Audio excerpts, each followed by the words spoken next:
All right, ladies and gentlemen, welcome to another episode of the Liberty Prism podcast, here from the headquarters of Face of Liberty International. Today, we are going to be discussing on a very salient topic that needs to be talked about, and we are going to be talking about capitalism. We are going to be talking about capitalism. Is capitalism a form of government? A few days ago, I was talking to someone and I made a post on my WhatsApp status and someone replied to me, do you know that this capitalism is a form of government? And I said, no. I would like to explain. And I tried to explain in one way or the other. At the end of the day, I said, okay, it's other people will think this is a form of government or this or that. Is this subjected to different interpretation? Or is there a straight explanation for what capitalism is all about? Today with me in this studio, I have two people. One an anarcho-capitalist, and the second person is a barrister of law, all right? My friends all the way from the Republic of Uganda. Please, Joram, introduce yourself to our viewers. Yes, glad to be on this platform, to be hosted by Face of Liberty International. I'm called Mesike Joram. I work with Action for Liberty and Economic Development. Yeah, I believe in capitalism, and that's what I promote. And I'm in Uganda.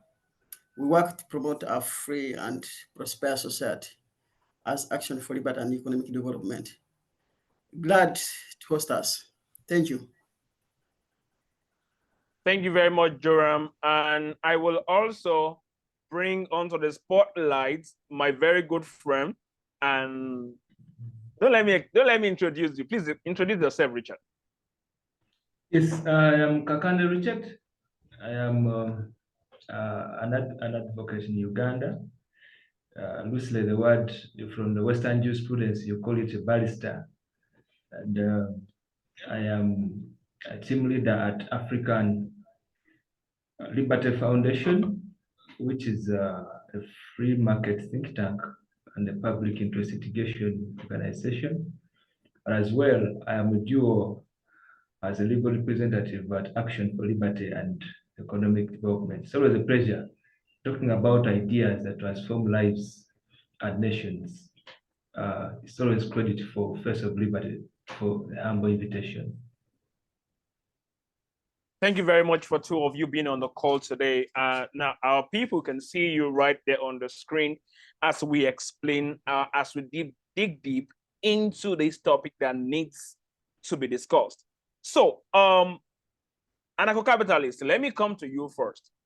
In your own opinion, and with all the research and the book you've read, because I know you're a very good reader, we cannot even see right behind your back, you have a lot of books right behind you. And I think the one right on top of your head should be Morality of Capitalism. Isn't it, Joram? So what will you say? Is capitalism a form of government, or does capitalism stay on its own entirely? So, thank you for the opportunity. Personally, I do take capitalism as a social system, a system of value that recognizes individual right and ownership of his property or himself. It is a system that recognizes our liberty, our freedom. It is not as such a system. If we are to look at Ayn Rand, she recommends this system as the best system which the government should opt for as a method, and where the government is limited. And capitalism, we cannot conclude it as a form of government. It is a system independent that only can be co-opted and be recognized by the government. That's what I believe. it is this system that actually, if I'm to say, that recognize our right, unlike other systems which actually try to violate the rights to such a programs or philosophy or concept like altruism and egalitarianism. But this is an independent and coherent system that brings for an individual and his entire life through recognizing his liberty to live the way how we want and do what he wants, which result of what he does belong to him. It is not majorly a political system, but it is a system independent which can be opted by a government to lead a better life for an individual. Thank you. All right, thank you very much, Joram. Advocate Kakande, at least you said that's what it's being called in Uganda. In the Western world, we call it barista, but Advocate Kakande. From your legal perspective, will you say capitalism is a form of government? Because people have this misconception out there, and it needs to change. If it's the right thing, oh, that means they're right. Many of us who believe it's not no form of government is wrong. So, from your perspective as an advocate of law, is capitalism a form of government? From my own side, capitalism is a governance policy. It's not a social system. It is a governance policy because you see, it embeds the social aspect, it marries the economic phenomenon, and also carries the political sense, which is always the pushing factor. So for us, we think, from our side, I think it is a governance policy. It's just simply a policy that influences the way of life, influences how government aligns policies, and influences how government sets programs. So to me, it's just a policy that can be used to elevate the way of life of people using, of course, the protection measures, one of which is the law.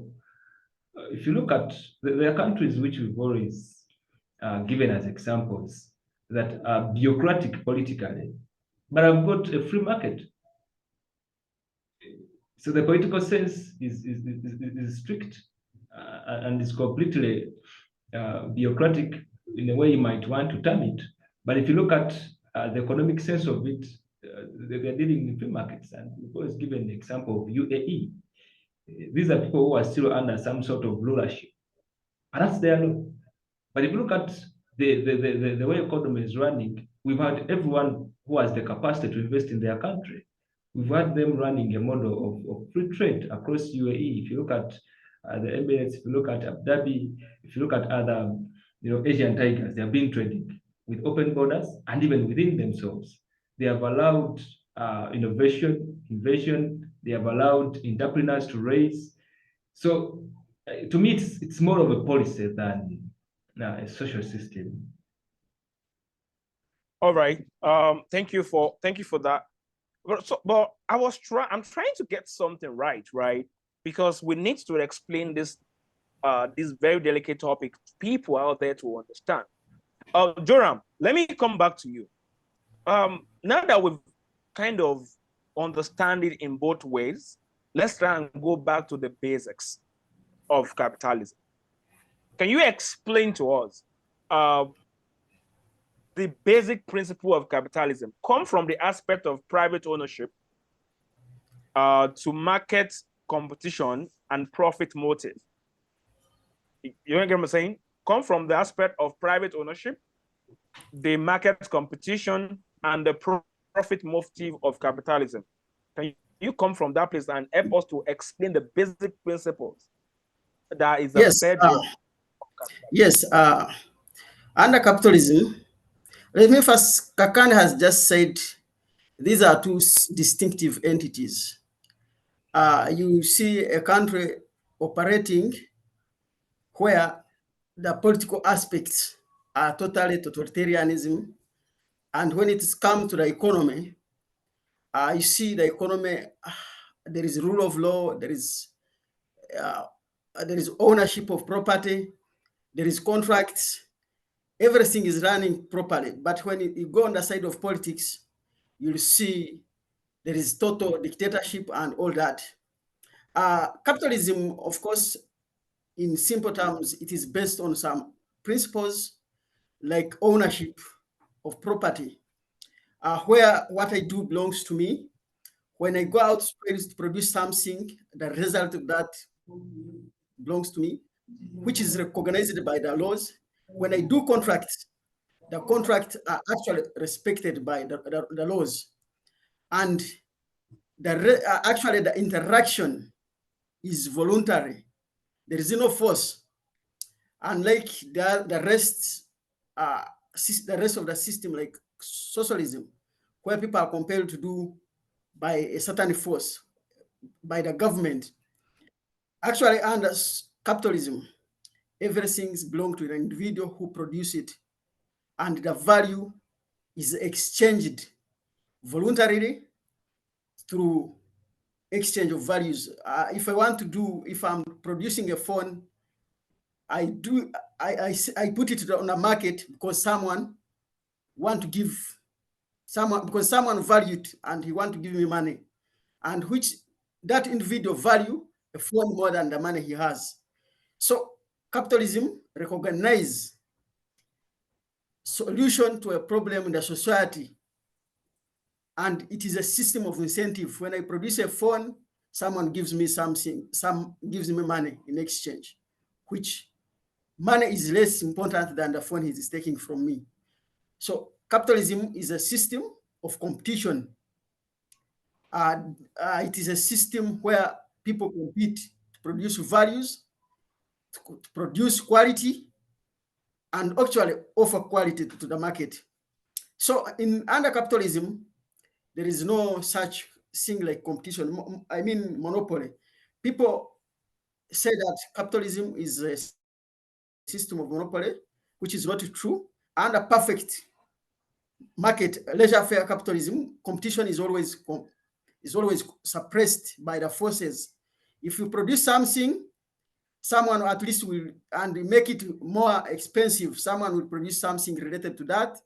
And of course, the consumer will run away from you and opt for another product, which is related to what you are producing. The only monopoly is created by the state. It is the state that always try to create the cartels through crony capitalism, government guarding its own, and then offer using the law. It may prohibit from some people from entering the market. But otherwise, capitalism, it is the most efficient system.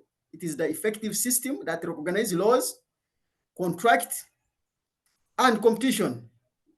It is the system that has lifted millions of people out of poverty through competition. It is a system of web that has created a web where people cooperate voluntarily. Can you imagine a group of people coming to produce phone? It can be brought by 1,000 of companies, the one that produce copper, the one that produce plastic, the one that produce gum, wax, the one that produce network. It is a combination of many companies. So it is that system of innovation that is bringing together different people, different entities, different firms. So capitalism is a very, very innovative. It is a system of innovation, a system of creativity. And those are the best characteristics that bring together capitalism. Yes, and of course, the government intervention is always limited. It is limited in 3 aspects: to protect my property and my freedom to contract and do my business. That is the only actual role of the government.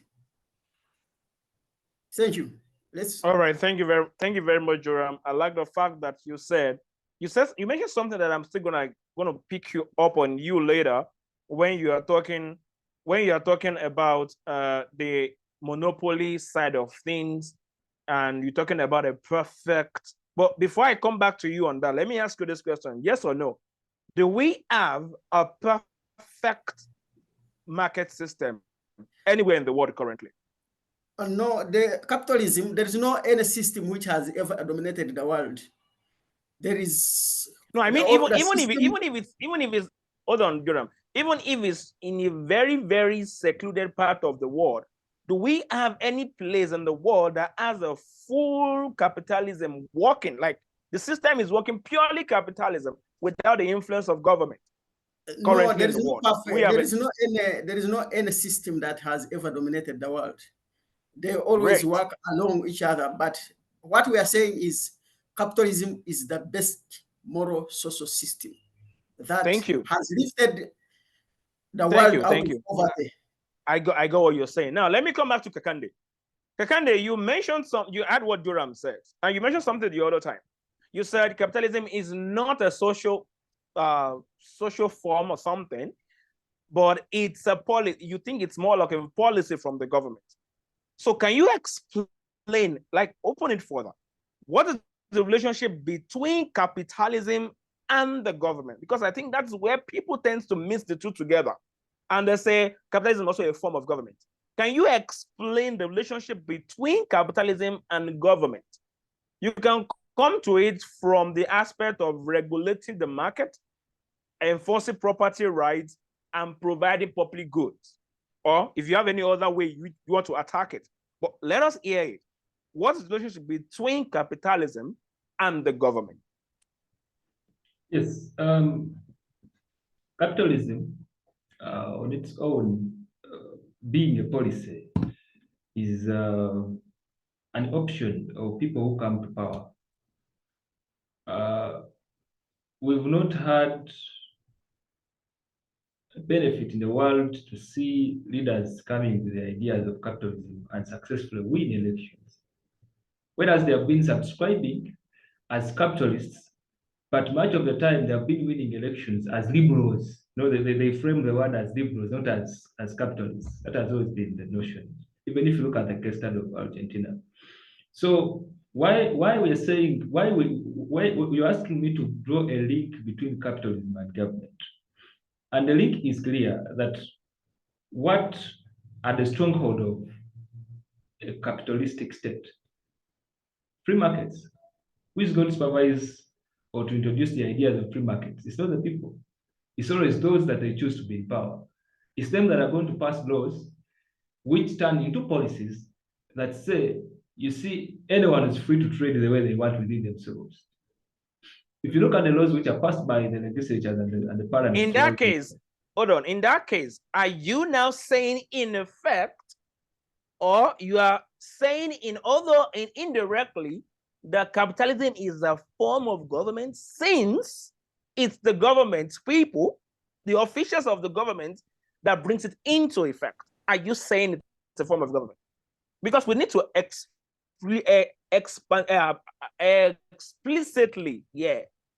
bring the two away from each other, or just combine it together. So continue.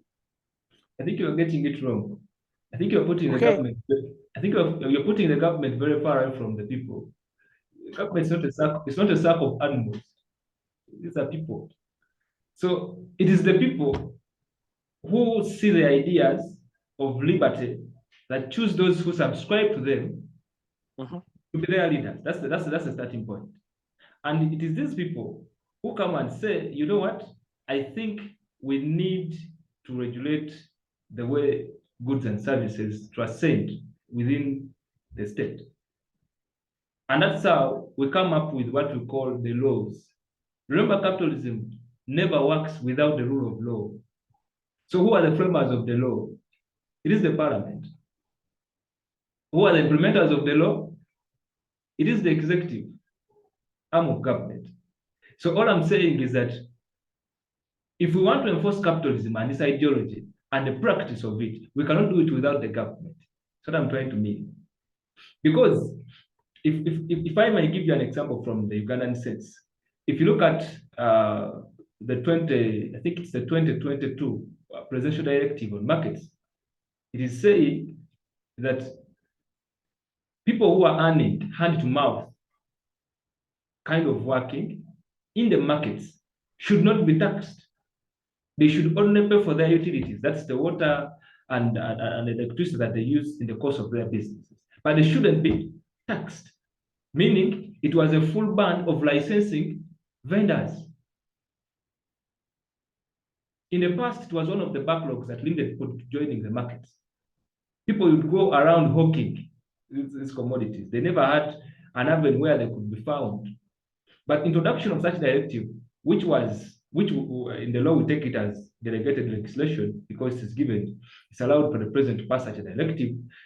It was an advancement of the free market ideology, which removes bureaucracy, unnecessary licensing, and an exploitative tax regime to the business people. I don't know if you're getting my example in line of the question you've asked. So we cannot completely do away with the government. Why? Because even if you remove the government, at all costs you will have leaders. And for as long as you have leaders, then you have government. You can't run away from it. Right from the times, from the inception of man, we had leaders. That's the point. So this link of capitalism as a policy and government is that we normally have people who come on board and introduce these ideas. That's why I'm calling it a policy. That's why I'll give you an example of UAE, where we have a completely dictatorial regime, but with a free market economy. That's why I gave you that example. So the ideas there reach the point and say, you see, if we put markets, if we own monopolies in UAE, then UAE was not going to develop. It was going to remain a desert. They said, no, let's make everything free. Let goods and services and even labor come to UAE. Many of the technocrats in the UAE are coming from the USA, but they have been able to train the local people who have now developed industries which are running globally, and they are now selling in Africa and a big part of Asia. That's the point. So we cannot do away from government, one, because it's a law enforcer, and two, the other aspect which you talked about of limited government, you realize that even from the core components of capitalism, government can never be dealt away with. You cannot say that we are completely doing away with government. It's completely impossible. Then where will the concept of limited government come from?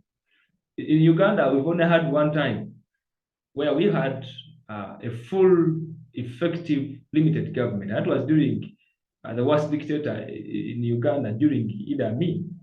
It was only then that we had a cabinet composed of only 18 ministers. And these were only technocrats. And he only got permanent secretaries of ministries and made them the ministers. There were only 18, including himself. So meaning Uganda had a president who was on cabinet and 17 more ministers. And it is true. History does not tell us that Amin had an extravagant government. It was not there. History never tells us that Amin swindled any taxpayers' money. It wasn't there.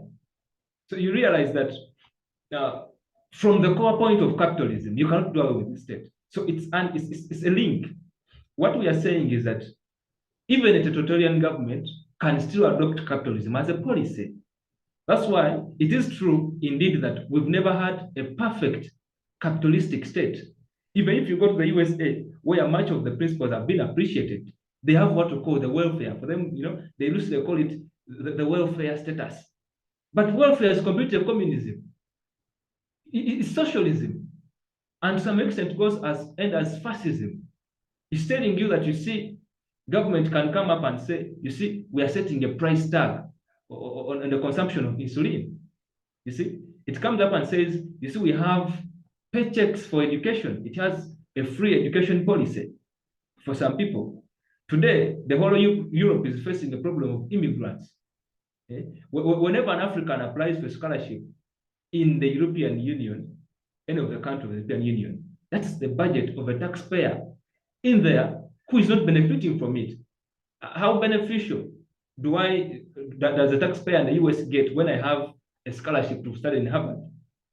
A lecturer in Harvard will be paid for the taxpayer's money. I will be paid accommodation, taxpayers' money from there. But how beneficial do they get? It's nothing.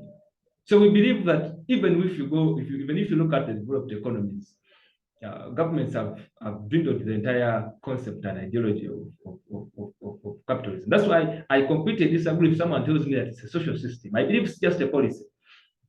That even countries in Scandinavian countries, actually, we have some which have adopted some of the policies and they're working perfectly well. I still believe that the link is there, though much of the times we exaggerate it, but we cannot do away with government when you talk about capitalism. Why? It is the watcher and is the implementer of the policy. It's them that manage the rule of law, that yes, Kakanda has bought a piece of land and that land is his. It's them that say, from today onwards, we don't have restrictions on the market, and everyone must oblige to that. It's the government that says you own that property by putting up procedure of me acquiring it, by setting up trade-free zones, by setting up how we trade, and also looking for markets. Because if you look at, for example, the coffee, which is one of the biggest cash crops in Uganda, if you look at this expansion, Uganda, we have what's enough. We have enough of coffee. That's the point. So even if we say market, the growing and value addition for coffee in Uganda, it won't be of benefit. Coffee will not be bought in Uganda because everyone has what is enough.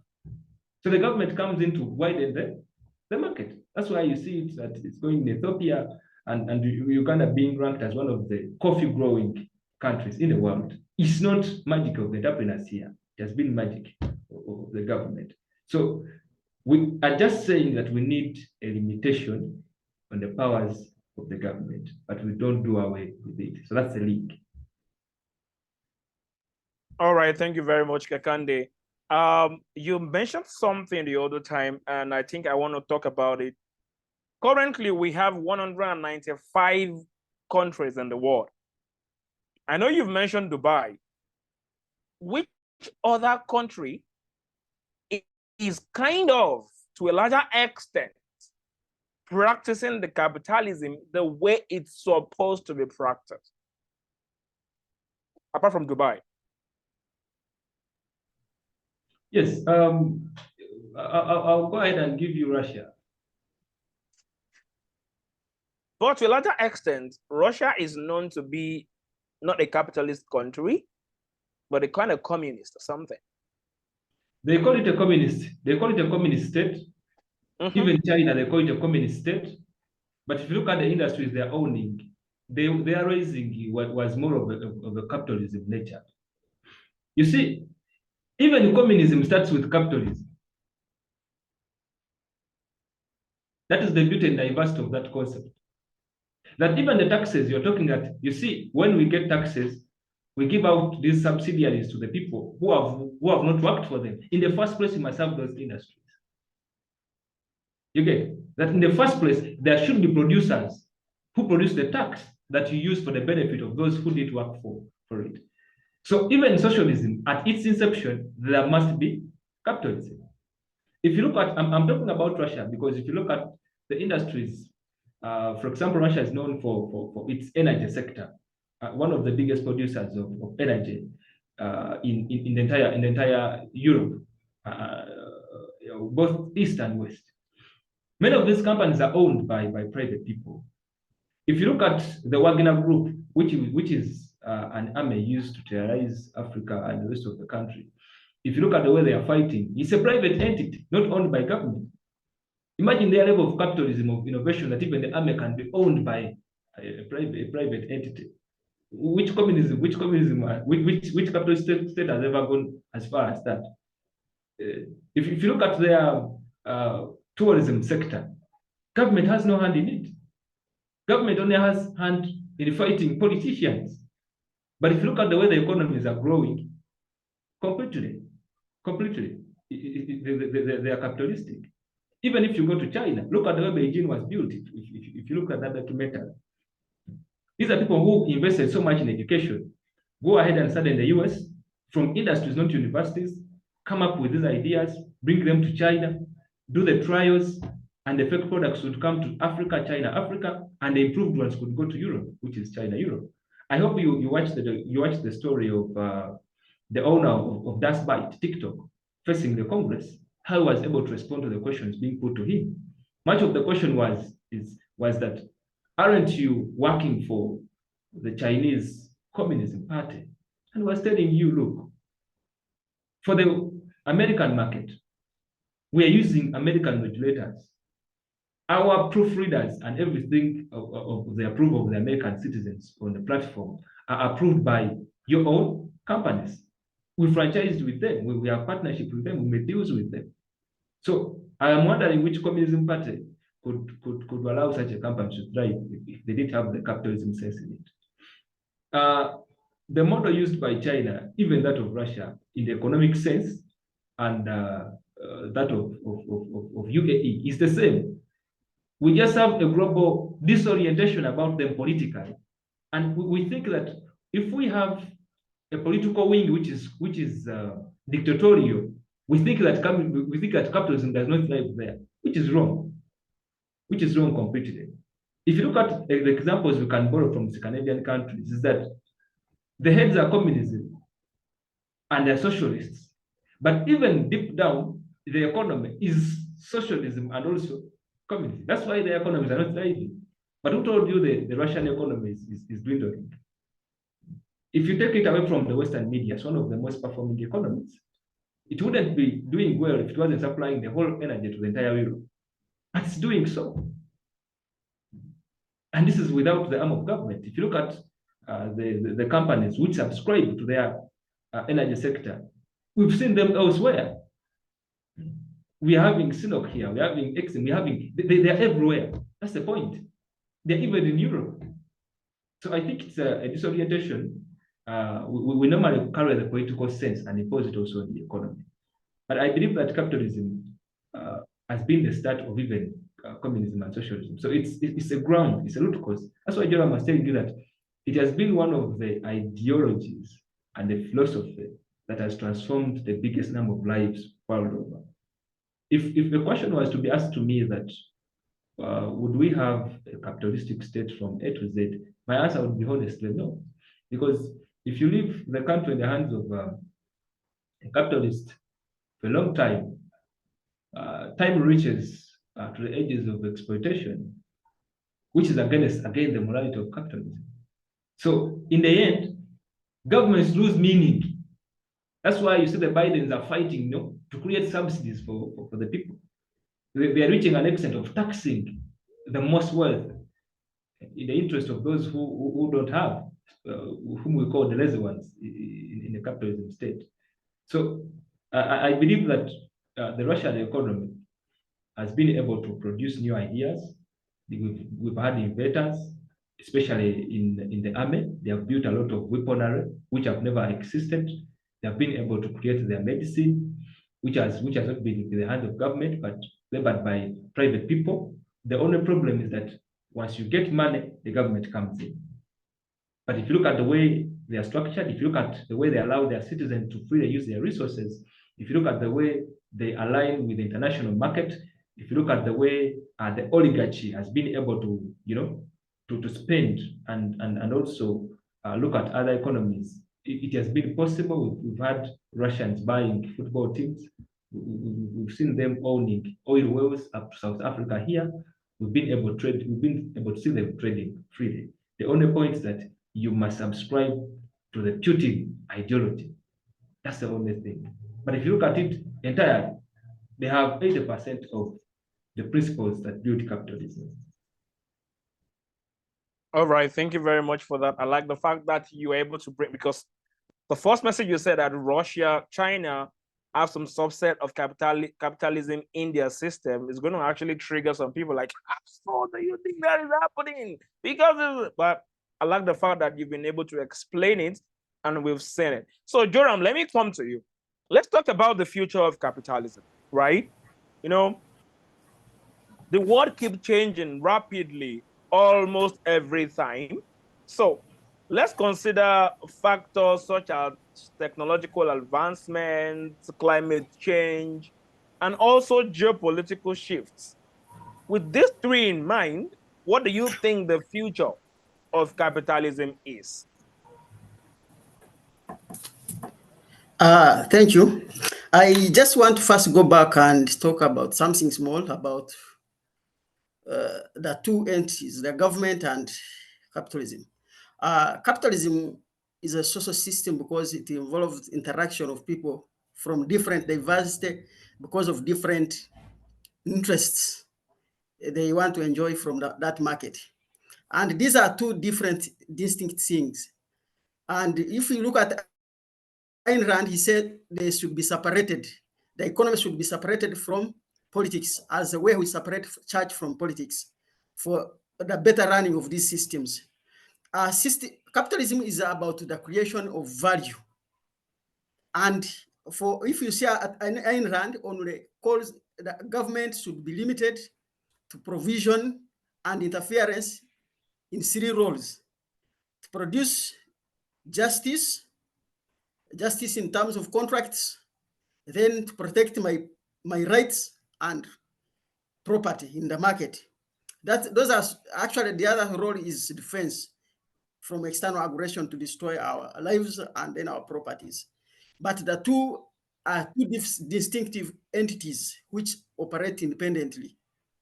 Only government intervenes to recognize that individuals must operate in an environment to secure their freedom, secure their rights, to do what is right for themselves, and then implement and actually fulfill the contract they make.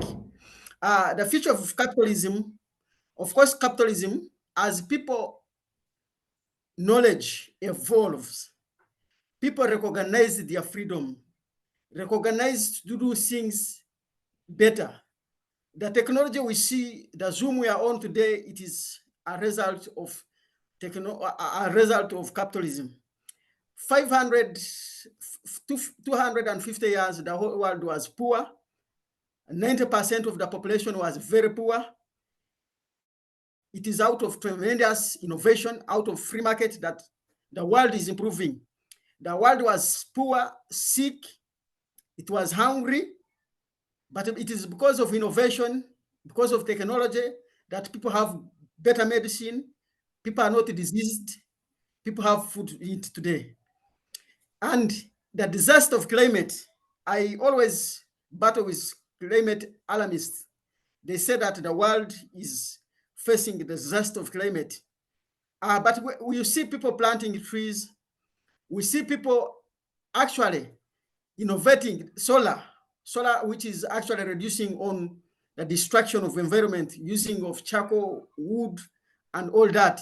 We see people are using metals and another technology that actually pro-environment. And that is out of capitalism. It is out of invention and innovation of the people who actually pro-market. People actually using technology that is efficient and effective to reduce on exploitation of the environment, using less wood, using less of emission and all that. Look at the solars, look at the electricity. Today in Uganda, people are much advancing on as far as using electricity, as far as using solar. People are buying solar, and people are actually planting their own forest. If you look at the figures, people are planting more forest. People are getting more environment that have, technology that are environment friendly.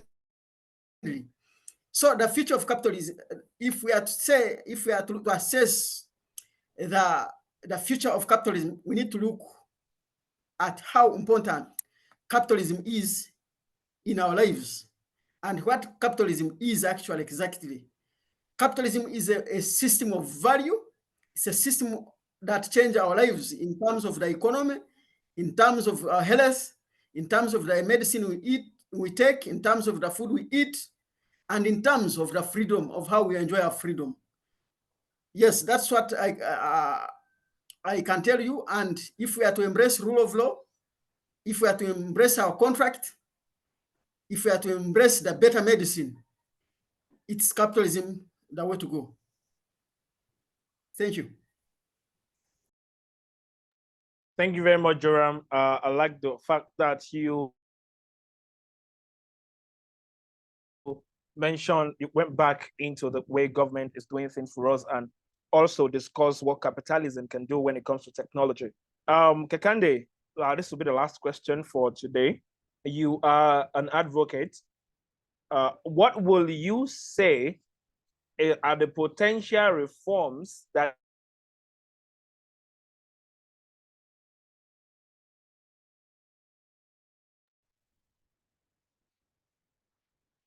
is needed to address capitalism in our world today? Pardon me? Can you hear me? Yes, we had lost you. Okay. Can you hear me now? Yes, yes. Okay. So what I was saying is, as a barrister, or as you call it, as an advocate, what will you say are the potential reforms or adaptations that is needed to address the current challenges that capitalism is facing for it to be sustainable? What are the reforms? What are the reforms that we need to bring into consideration? Yes, I think that we must, first of all, cure the problem of ideological disorientation. This comes as man evolves and we create tastes and preferences often.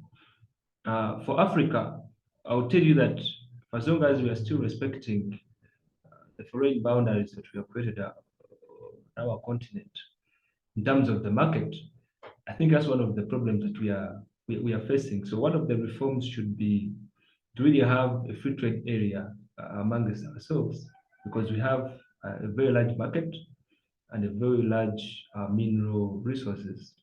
And that being the point, we must then appreciate and uphold the esteem of the rule of law, but we should forget or we should caution ourselves on the legal blunders.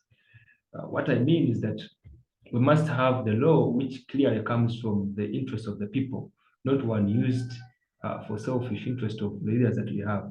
So capitalism believes in the sense of the rule of law, and this is one of the things that we must uphold. We must create what we call a resilience for Africa, in that we become the solution that we need. Much of the law has always been riddled simply because we are getting resources from outside Africa, even to maintain the legal regimes that we run in here. An example is Uganda.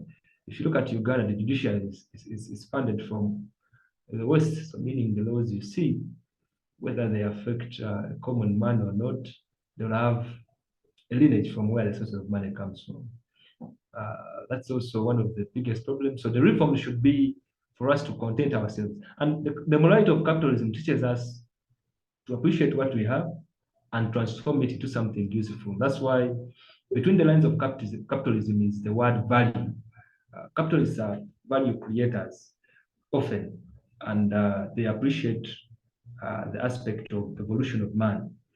So a free trade area for Africa, a legal regime that comes from the people, and also the aspect of ideological disorientation, of saying that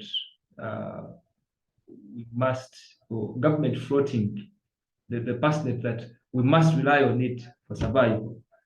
That's one of the things that must end. Government is not a source of jobs, it's not a source of wealth, should not be the source of employment, and should not be the source of our prosperity. Capitalism appreciates a person as they are. That's why it also carries within itself the sense of individualism. So leaders out there should look at, preaching the gospel of people being individuals, turning scenarios into what we call profit. Today we have the introduction of free markets.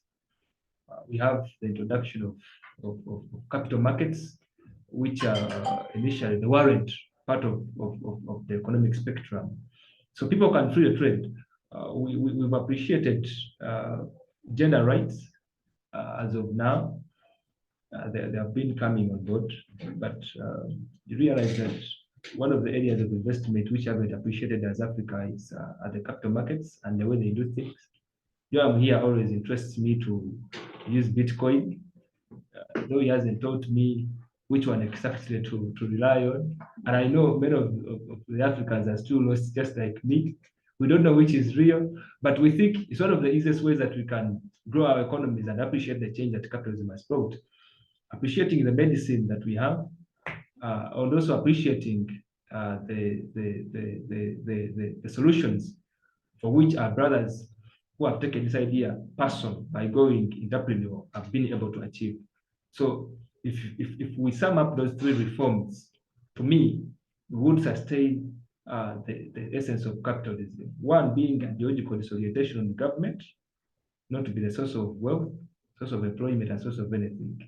That also calls to redefine its position in its limitation.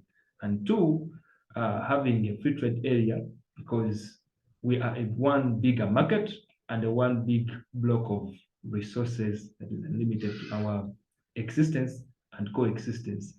And then three, to look at an individual at the expense of the individual, not an individual in the essence of society.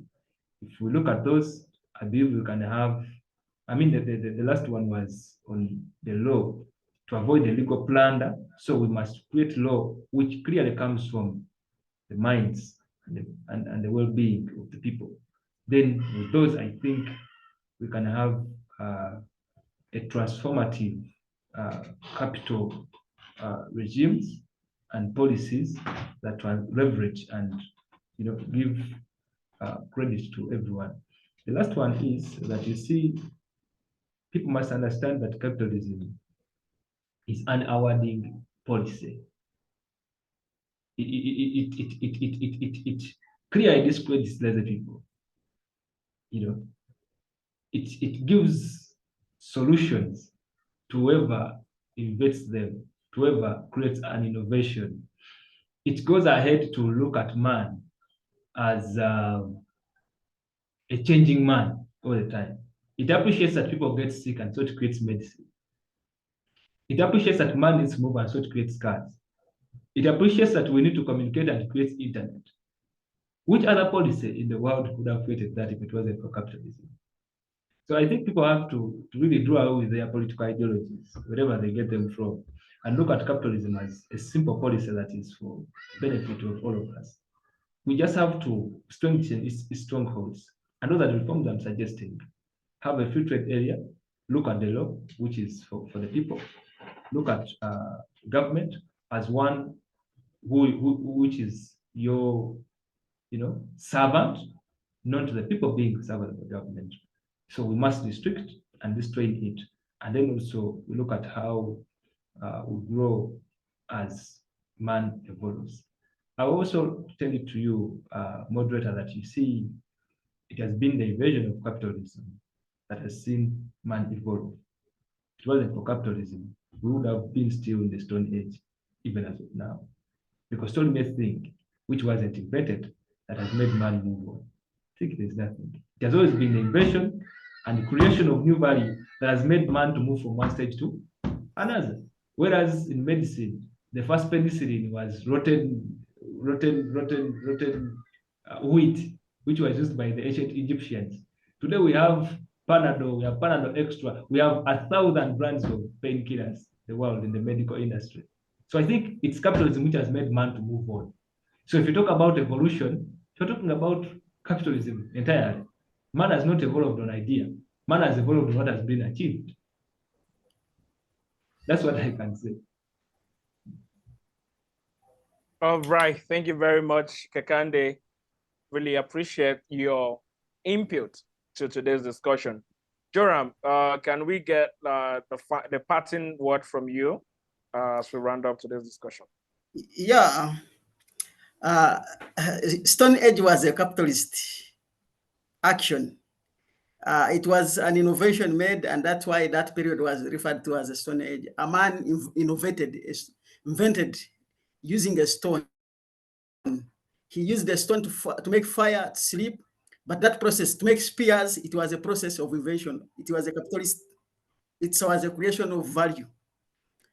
Yeah, it was a creation real of value. It was another transition, a transition generation or something like that. But if we are to improve on capitalism, we should, and the world, we should recognize that this world belongs to individuals and they should own it. And that one calls for ownership, property right. Individuals should do what they want. They live how they want. They should belong to themselves. That is the essence of self-ownership. And we should also determine and separate the role of government and the economy. We should actually agree that the only role of government are three, that is justice through courts of law and judiciary, security of my rights and property by police, and then defense from external aggression by the army. Those are the fundamental roles of government, and the government should be kept out of the economy and how we do our businesses. Then the other thing is education is very important if we are to revolutionize the world. People should get informed through education. Civil education is very important. And I'm very sure the capitalist norms are germinating in Africa because of education. In Uganda, we want to appreciate Students for Liberty and Action for Liberty. We are planting great seeds of freedom. Now we can see organizations like Africa Foundation, Africa Liberty Foundation. We see Amutino Network. We see AFOD. We see Africa Justice Media. We see Liberty Spark. We see LoRa. All these organizations and individual leaders of freedom are rising up because of education. It's these people that we're talking to and we're recruiting that tomorrow are future leaders of Uganda, like how Ronald Reagan ruled using free market ideas, Margaret Thatcher, and now we see Javier Milei in Argentina trying to reform the economy using capitalist or liberal ideas that are more and more radical capitalism. So we need to look at education to inspire the future leaders of freedom, the future leaders who defend the norms and the ideas that fall capitalism. And then we need to tell people that capitalism is about their value they have as human beings. It's about how long people live on this. It's about the technology. It's about the food. It's about the education. It's about everything about actually the life they are living on Earth. And as Kakane said, most people have misconception that the economy, the jobs, medicine, it's about government. No, if we are to see companies, they do contracts, they do provide. Most people fear that the companies are going to offer poor quality goods in the market. But the very successful companies, they want to keep their market running. They want to get more customers. And in the process, they will fulfill their contract. They fulfill the obligation of giving quality goods to their customers. And that is the essence. They want to create more value. They want to create more profits. They are people of incentives. The market will not reward you if you don't give it what is best for them. So the market regulates itself because the people operating in the market, they are very wise. They know what they should give to the market to get the reward of the market. I sign out, Mwesige Joram, a believer of capitalism, and of capitalism, and we meet next time when we are called upon to discuss free market idea by the Face of Liberty International. Thank you very much. Elem, Yon Ogunaidwe. Man, I like LM has really traumatized you. Our audience, LM Rodney is also is the Pan-Africanist, a guy who is very, very sagacious. He doesn't listen, especially when he knows that what you're saying is wrong. He will teach you and school you and making you understand. I think he has shown Joram a whole lot of basketballs To the extent that he's been traumatized to even keep his name inside his head. It's great. It's great. It's great to have you both on the show tonight. Thank you very much for coming upon. Thank you for coming up tonight. We really appreciate you for coming. If this is your first time of watching this discussion, I always trying to pick one or two discussion around what is affecting human lifestyle and discuss it. For the past 8-9 episodes, we've been working around relationship. Is it really affecting us? Yes, it is. But now we are tilting back to market and the policy that affects it. Because we cannot move out policy away from lifestyle. One way or the other, the people that are making those policies have a lifestyle to take. That's another topic for another day, which I'm certain we'll have a number of other people who want to come up here and tell us what they feel about this thing. And possibly we'll see have these amazing 2 people right on the call on that day, if possible, if time permits. If this is the first time of listening to this, please remember to subscribe. Just click the red button down there right now and make sure you follow us and comment your opinion. Are these 2 people correct? Do you have a separate opinion against what they've said? Please, the commission is right there for you to drop what you believe in.